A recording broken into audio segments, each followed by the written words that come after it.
David Hume nació en Edimburgo en 1711. Estudió Derecho, pero se dedicó a la filosofía, como así también a la historia y a la diplomacia. Llegó a ser subsecretario de Estado. Llevó al empirismo inglés a su estadio de mayor radicalidad. Rechazó las ideas innatas y defendió una perspectiva profundamente escéptica. Proclamó que no conocemos más que nuestras propias impresiones e ideas. Dijo que la política y la ética no se basan en principios racionales, sino en la utilidad común y en el sentimiento de simpatía por el que somos capaces de ponernos en el lugar del otro.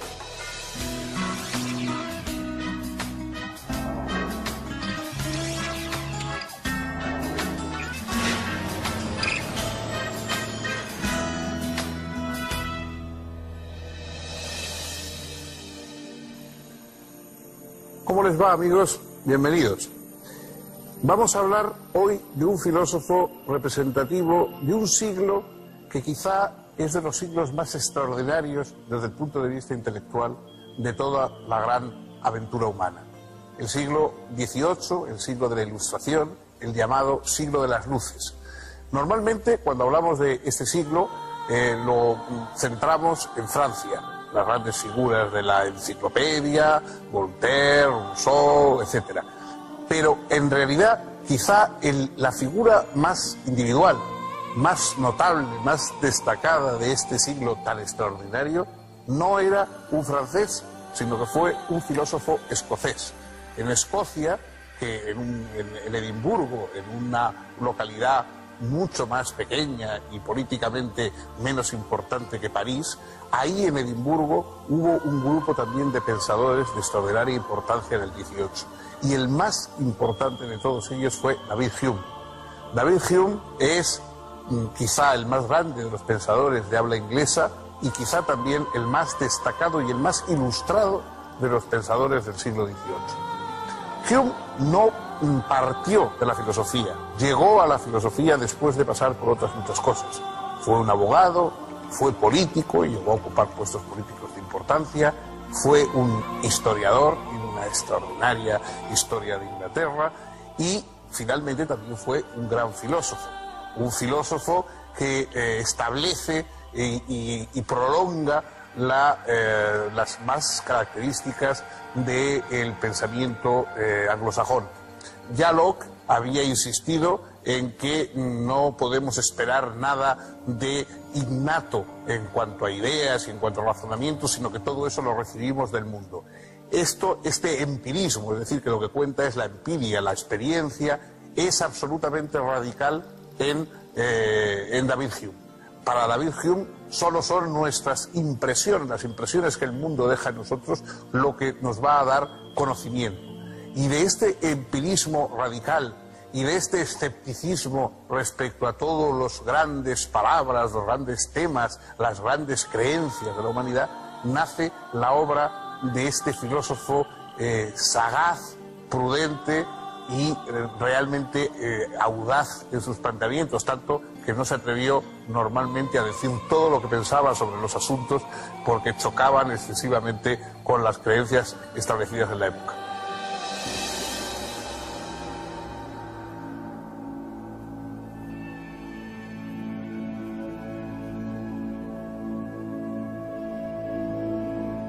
David Hume nació en Escocia, en el seno de una familia no muy rica, pero perteneciente a la nobleza. A los 2 años quedó huérfano de padre y fue criado con su madre, su hermana y su hermano mayor, quien, de acuerdo con las costumbres entonces imperantes, heredó las tierras familiares. El joven David fue destinado a la carrera de las leyes, a pesar de que sus verdaderos intereses fueran más bien literarios. Desde su infancia se dedicó a leer a los grandes autores griegos y romanos. Obtuvo, sin embargo, su título de abogado y pronto comenzó a ejercer dicha profesión en la ciudad de Bristol. Pero unos meses después, decidió vivir de su pluma y, abandonando su bufete, marchó a Francia, donde vivió a partir de 1732. Se instaló en la ciudad de La Flèche, en cuyo prestigioso colegio jesuita había estudiado René Descartes, y redactó allí su primera obra importante, el Tratado sobre la naturaleza humana. Hume creía que ese texto le iba a proporcionar fama y fortuna, pero en realidad no tuvo gran éxito. Ello lo decepcionó profundamente. En su tratado, Hume partía de la teoría del conocimiento de Locke y radicalizaba su empirismo. Criticaba allí, en efecto, ciertos principios que todavía operaban en la obra de Locke: el yo, la sustancia, la causalidad y la inducción. Para efectuar esta crítica, Hume realizaba una descripción rigurosa del conocimiento. Cuando conozco un objeto, tengo ciertas sensaciones o impresiones y ciertas ideas que son como el rastro de esas impresiones. Rastro que puede darse como recuerdo, como proyección imaginativa o como conceptualización abstracta. Las ideas son entonces representaciones mentales, de modo que a partir de las impresiones se constituyen las ideas simples y luego, con la asociación de ideas simples, tenemos las ideas compuestas o complejas. Todas las sensaciones o impresiones e ideas generan en nosotros la creencia de que realmente existe el objeto exterior que las provoca, pero en realidad, de lo único que puedo estar seguro es de que tengo una sensación o impresión, y que eso genera una creencia de que existe realmente una realidad exterior a mí que me está provocando esa sensación. Sin embargo, el objeto que conozco no es exterior, sino que está en mi conciencia, pues consiste solo en un entramado de impresiones e ideas. Si yo afirmo que mis impresiones e ideas corresponden a un objeto real, es solo por un acto de creencia. Hume dice que nos ilusionamos y creamos ciertas ideas para las cuales no hay impresiones, como por ejemplo la idea de causa y efecto, o la idea de espacio y de tiempo, o la idea de sustancia. Todas esas ideas son fundamentales para la ciencia, aunque sean ilusorias. La ciencia se apoya sobre esas ideas básicas. Sobre ellas construimos el mundo del conocimiento, aunque no haya impresiones o sensaciones que les den la validez objetiva que parecen tener. Ciertamente, hay que reconocer que el hombre no puede vivir sin una cierta creencia instintiva en la realidad, pero en el fondo, lo que entendemos por realidad se reduce a un conjunto de sensaciones. El problema que obviamente se plantea es cómo distinguir la ficción de la realidad. Hume dice que la única forma de distinguir la realidad de la ficción es por la fuerza y vivacidad de los estados del alma. Un paisaje real, presente ante nosotros, se manifiesta con mayor fuerza y vivacidad que el mismo paisaje recordado o imaginado.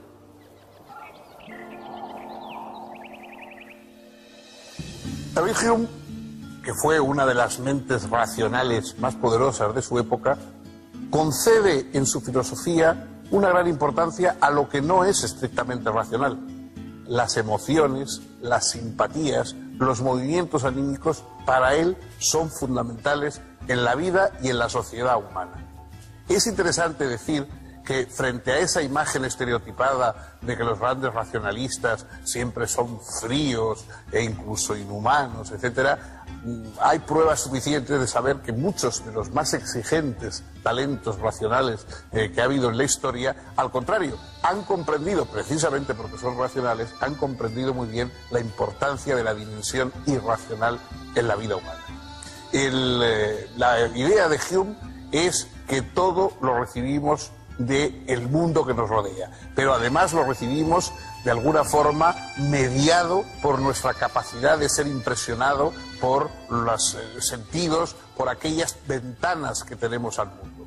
Todo lo que no podemos comprobar, lo que no podemos verificar, realmente no podemos decir que exista. Y empezando por lo más sorprendente, por nuestro propio yo. Nosotros, cuando hacemos esa introspección que pedía Descartes, diciendo busquemos lo subjetivo, busquemos la certeza, ese planteamiento cartesiano del pienso, luego existo. Hume discrepa de esa certeza, dice, bueno, es cierto, piensas, pero ¿por qué existes? Es decir, ¿por qué buscas un sujeto a ese pensar?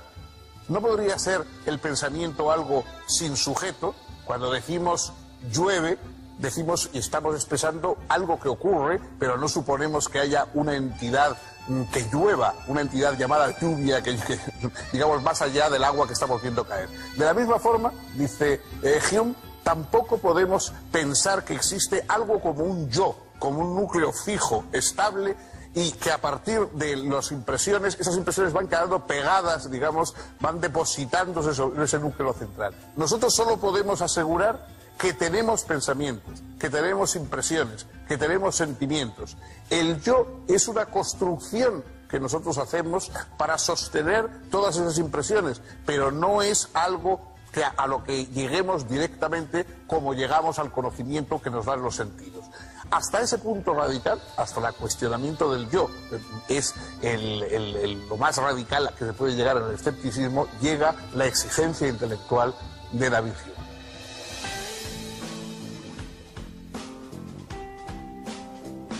La causalidad, la sustancia y el yo, según Hume, son solo creencias, puesto que de hecho jamás tengo experiencia de ellas. Si me atengo solo a la experiencia, debo decir que el yo se me aparece como un haz de sensaciones, como un puro fluir de actos de conciencia y no como un yo único sustancial. La idea de sustancia, por su parte, se disuelve en sensaciones que nosotros agrupamos espacio-temporalmente. Y en cuanto a la causalidad, no es más que una sucesión de fenómenos que, por hábito, tendemos a considerar necesaria. La causalidad se piensa como una conexión necesaria entre dos o más fenómenos. El fenómeno antecedente es llamado causa y el fenómeno consecuente es llamado efecto.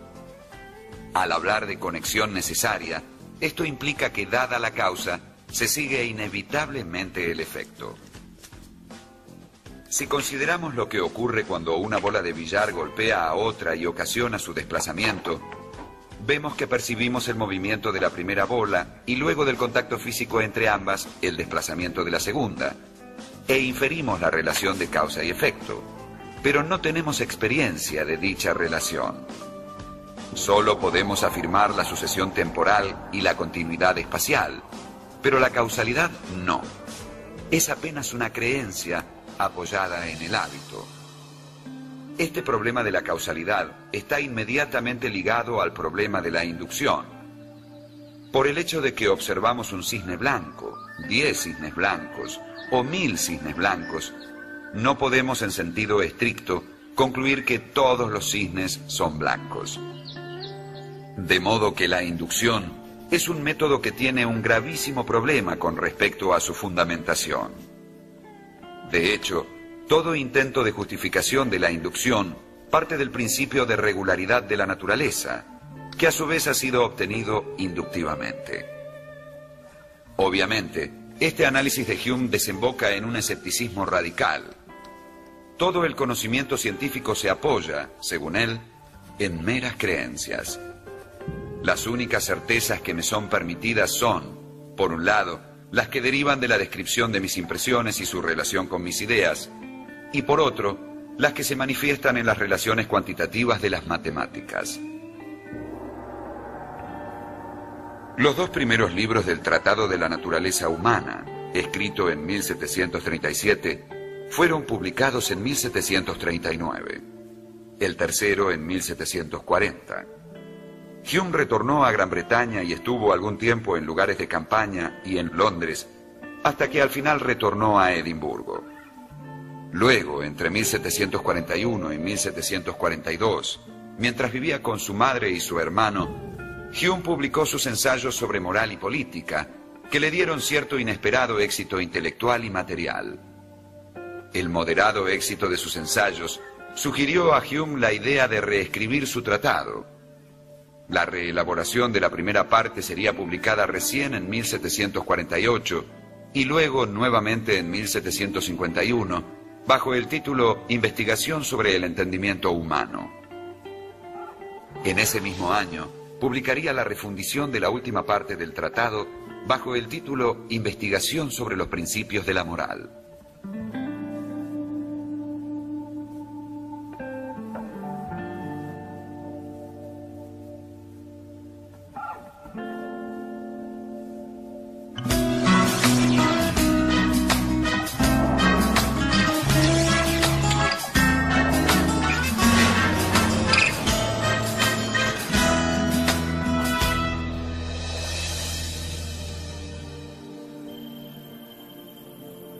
En el mundo de la reflexión práctica, David Hume atacó por dos frentes fundamentales. Digo atacó porque fue en contra de creencias muy veneradas, establecidas en ámbitos tan importantes como el de la ética y de la religión. En el campo de la ética descarta toda sublimidad en cuanto a la motivación de nuestra conducta. No estamos movidos por algún tipo de ideal o de sentimiento elevadísimo, sino por algo tan sencillo, pero por otra parte tan vigoroso, como es la simpatía que sentimos por nuestros semejantes. La palabra simpatía es igual que la palabra compasión, es decir, padecer con, sentir con los otros. Los seres humanos nos parecemos muchos unos a otros. Si vemos a alguien reír, sentimos un cierto movimiento que nos hace sonreír a nosotros también. Si vemos a alguien llorar, sentimos una cierta angustia. Los seres humanos estamos hechos para parecernos unos a otros, porque además es lo más útil. Entonces la ética no es un mecanismo sublime que nos eleva por encima de nuestras necesidades. Es el reconocimiento de esas necesidades y de que solo pueden satisfacerse cuando estamos viviendo en compañía de los demás.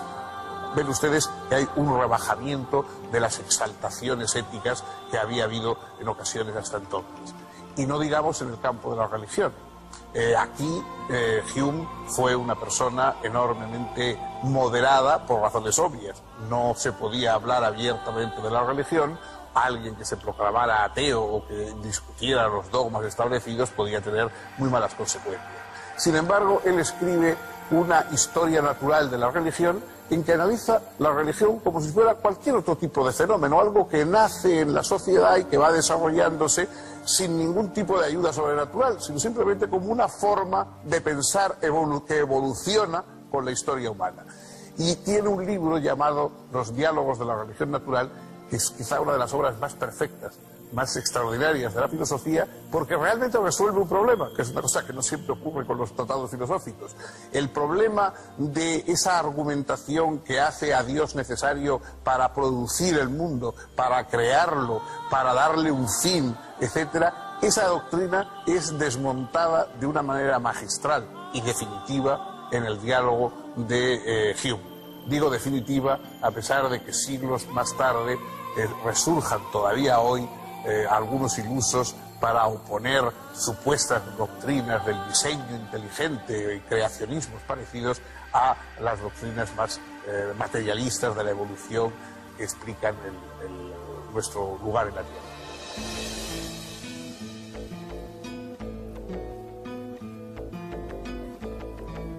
La investigación sobre los principios de la moral plantea que la moral no se basa estrictamente en la razón, sino en sentimientos tales como la simpatía y el interés. No se trata, pues, de una ética esencialista que parta de principios racionales absolutos, sino de una ética convencionalista que parte de cualidades agradables a todos. Y la principal de estas cualidades agradables es la simpatía. El fondo de toda organización política y de toda reunión entre los hombres es este sentimiento de simpatía que no solamente fundamenta nuestros juicios morales y lo que es bueno y lo que es malo, sino que al mismo tiempo determina la condición política del hombre y el reunirse en sociedad con otros. Los ensayos y la reelaboración del tratado dieron a Hume un discreto reconocimiento, pero a la vez le hicieron fama de escéptico y ateo.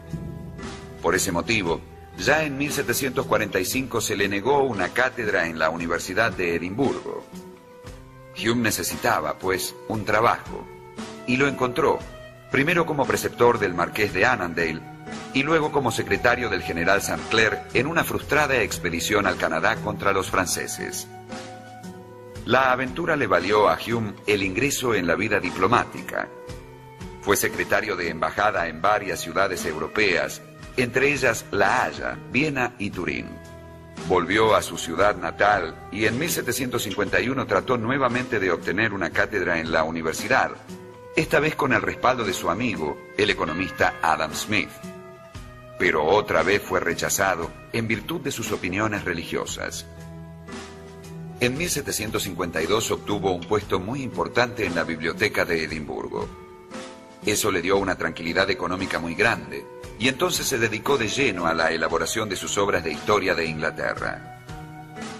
Las obras históricas de Hume aumentaron su prestigio. De hecho, hasta principios del siglo XIX, Hume sería más reconocido como historiador que como filósofo. En 1756, publicó 2 volúmenes que abarcaban el período desde Jaime I hasta la Revolución de 1688. En 1759, apareció la historia de la Casa de Tudor. Y en 1761, la historia inglesa desde la invasión de Julio César hasta Enrique VII. En este lapso, solo publicó una obra filosófica, sus 4 disertaciones, que incluía un estudio sobre la historia natural de la religión y que fue publicada en 1757. Hume expresa que los testimonios contrarios a las leyes naturales son menos creíbles que las propias leyes naturales, y que entonces uno está llevado a dudar de los testigos de milagros. Y al criticar el testimonio sobre los milagros, desaparece toda posibilidad de fundar la religión sobre lo sobrenatural. Aunque Hume evita hacer ataques directos a la Iglesia anglicana, parece evidente que es escéptico respecto de toda forma de religión y que tolera la religión con tal de que no moleste a la libertad de pensamiento.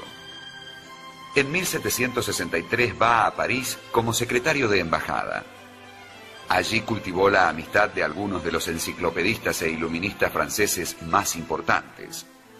Se lo recibió como una figura relevante, y Voltaire alabó su obra histórica sin reticencias.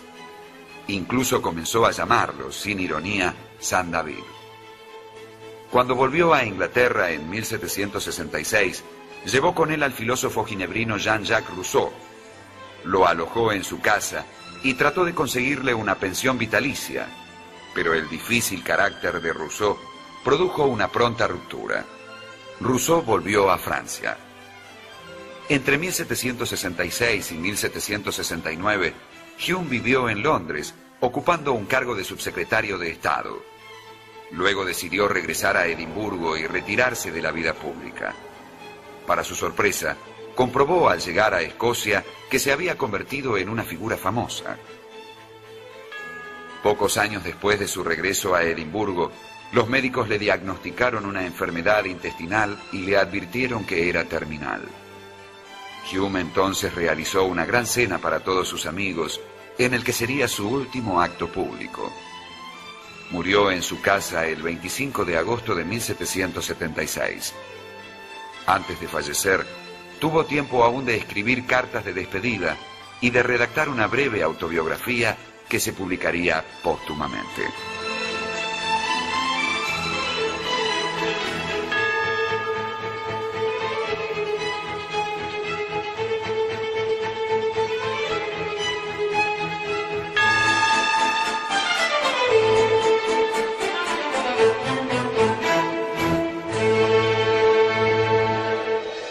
La filosofía anglosajona ha permanecido hasta nuestros días, en buena medida, fiel a la figura de David Hume.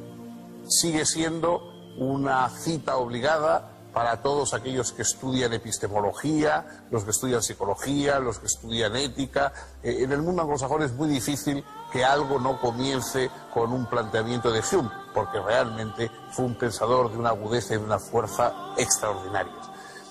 Algunas partes de sus obras, pues realmente hoy solo pueden ser frecuentadas por especialistas, porque son densas, porque son de argumentación complicada, como por ejemplo pues sus investigaciones sobre el entendimiento humano.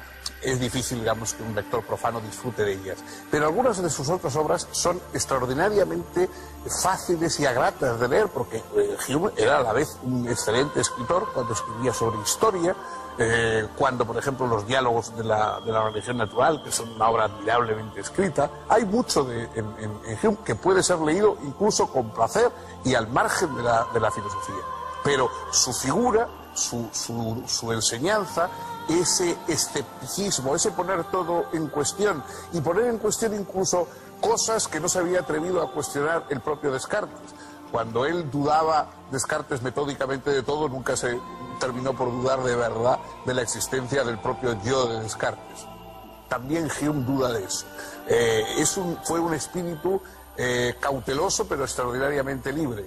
En su obra llega mucho más allá que la de cualquier otro pensador del siglo XVIII. Pensemos, por ejemplo, que figuras que tienen fama de impías, anticlericales, etcétera, como Voltaire. Voltaire era un deísta, creía en un Dios organizador del mundo, que es precisamente lo que descarta y desmonta David Hume en sus diálogos sobre la religión natural. Es decir, es un espíritu mucho más vigoroso y mucho más peligroso para las ideas establecidas que la mayoría de los autores de la época. Por supuesto, sigue siendo una de esas figuras que son imprescindibles y que han dado en un campo, en un área cultural como es el mundo anglosajón, un empujón definitivo a el camino que va a continuar la filosofía.